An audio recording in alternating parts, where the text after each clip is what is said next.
Ilang taon man ang lumipas, may mga naganap na mga pagbabago mula sa ekonomiya hanggang sa mga infrastruktura. Pagbabago, mga aral ang dulot ng Super Typhoon Yolanda.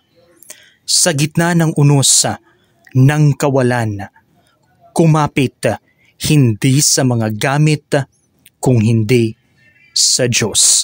Higit sa mga pisikal na bakas ng pangyayari noong 2013 ay mga alaala at kwentong bibit-bitin ng bawat isa na nagmula sa Eastern Visayas, partikular na ang Tacloban City at probinsya ng Leyte.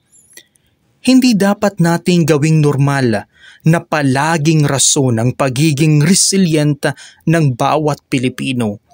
Ika nga, we deserve accountability, hustisya para sa mga biktima ng kalamidad at higit sa lahat, good governance na uunahin ang kapakanan ng mga Pilipino.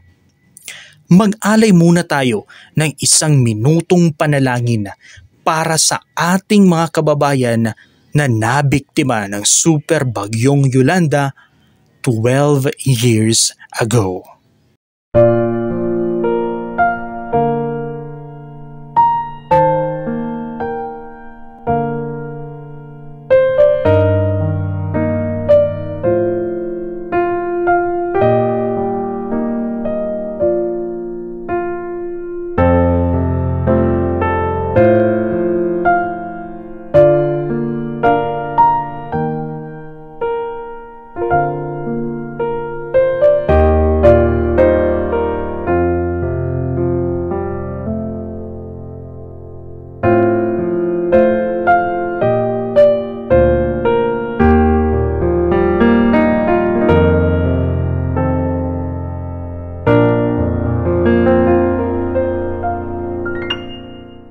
Naway ang mga alaala at pangyayari 12 taon ang nakakalipas ay hindi lamang manatili bilang kwento, bagkus magsilbi itong aral na higit sa lahat dapat nating paghandaan ang pagbabago sa ating panahon.